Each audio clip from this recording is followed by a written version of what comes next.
E os ETFs foram, tipo assim, a admissão de Wall Street de que, beleza, vamos abraçar o Bitcoin. Se você não pode detê-lo, junte-se a ele, né? E agora as maiores gestoras do mundo, os maiores asset managers do mundo estão fazendo propaganda do Bitcoin na Bloomberg, cara. Eu nunca achei que eu fosse ver isso acontecer, e tá acontecendo. E se eu estiver falando besteira, vocês me corrijam, por favor, que o Bitcoin ele teve os seus ciclos com demanda de pessoa física. Não tinha grandes instituições por trás, não tinha um dinheiro de gestoras renomadas, trilionárias. Tinha um pessoal que criou gestão específica para investir em cripto. Mas era alguma coisa muito menor do que a gente tem agora. Porque ó, no primeiro halving até o topo, o Bitcoin multiplicou percentualmente por 9.268%. No segundo, foi por 2.921%. No terceiro, foi por 682%, ou seja, multiplicou por 7. Então, agora Então você acha que esse ciclo pode ser parecido com o anterior?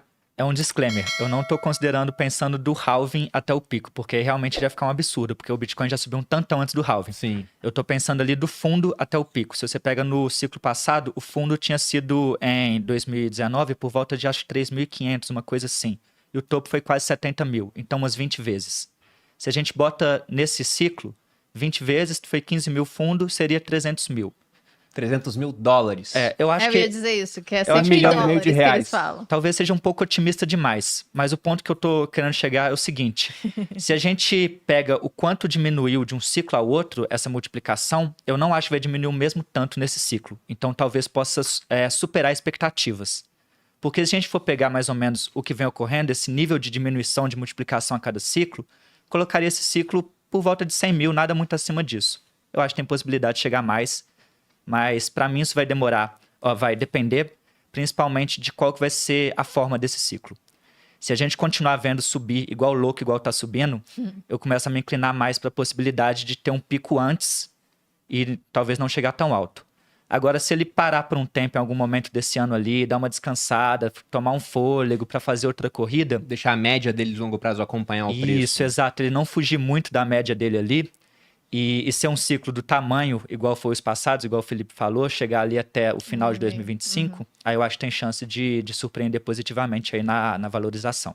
É isso aí. Os ETFs foram um prego no caixão dos no-coiners, né? Dos Faria Limers que sempre disseram que o Bitcoin morreu.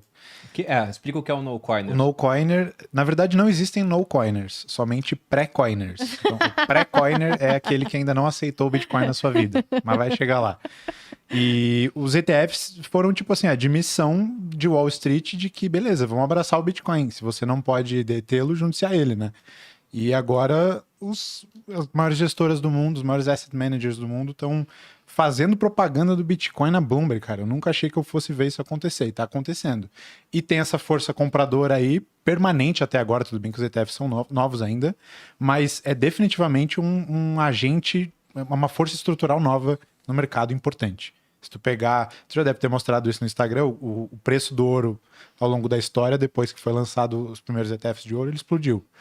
Porque, de fato, abre-se uma tubulação que permite escoar muito mais dinheiro de Wall Street para essa classe de ativo. Então, eu acho que eu tô um pouco menos otimista que o Chico. 300 mil dólares, putz, aí eu compro uma ilha do lado da sua. Mas eu acho que... Nova Zelândia. Nova Zelândia. pode ser. Mas acho que, assim, ainda tem algumas vezes, assim. Eu tenho que fazer um disclaimer aqui para quem tá ouvindo, às vezes, não falar, putz, vai chegar no 300 mil, vou segurar até lá. Já virou um corte já, Chico. Já era, né? Não adianta o Não vai disclaimer ter já. como. Que eu penso que pode surpreender, mas não necessariamente chegar lá, claro. E também que eu acho que é bobagem você pensar num alvo de preço. Eu acho que é muito mais interessante você pensar em indicadores ali e colocar Conversões. seu alvo através de indicadores, ao invés de pensar só no preço ou só no tempo. É porque o preço vazio, né? E eu tenho essa discussão com a Malu, porque quando ela pega o vinho lá, fala, qual o preço? É porque depende. Os americanos vão imprimir dólar pra cacete? Isso influencia muito no preço. Ou não. Na verdade, o juro que a gente acha que vai cair esse ano, não vai cair. Talvez até venha aumentar por algum motivo. Sei lá, estoura uma guerra no Oriente Médio, petróleo sobe pra cacete, petróleo subiu pra cacete, a inflação sobe pra cacete, o juro sobe pra conter a inflação. Então não dá pra saber o que vai acontecer no futuro a ponto de falar, não, vai bater em tal preço. É muito complicado. Agora, pode ser que esse halving tenha um efeito aí. Eu digo halving por conta do que eu falei, né? A medição do preço do halving até o topo, que a gente tem um resultado parecido. Vai saber, porque antes a gente pode falar e se eu estiver falando besteira, vocês me corrijam, por favor, que o Bitcoin ele teve os seus ciclos com demanda de pessoa física. Não tinha grandes instituições por trás, não tinha um dinheiro de gestoras renomadas, trilionárias. Tinha um pessoal que criou gestão específica para investir em cripto. Mas era alguma coisa muito menor do que a gente tem agora.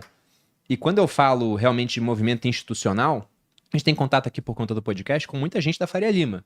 Eu já falei com alguns gestores, né? Falei, e aí, você tá comprando Bitcoin? Tá colocando no fundo?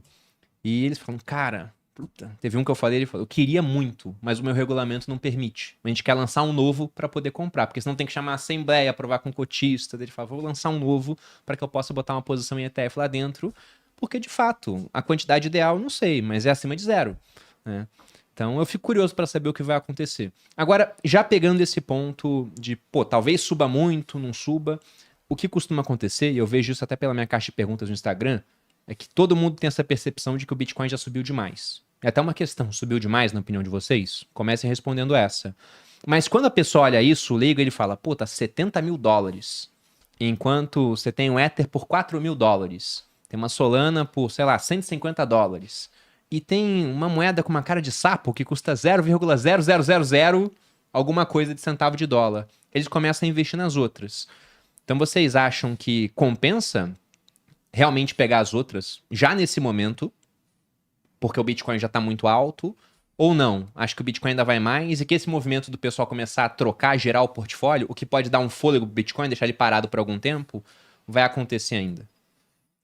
Todas essas outras, elas estão numa outra prateleira, né? Elas são faço disclaimer, todo mundo aqui sabe disso, mas para audiência, elas são incomparáveis ao Bitcoin. Sim. São memes que as pessoas encontraram um jeito de conseguir negociar na internet. A grande maioria dessas.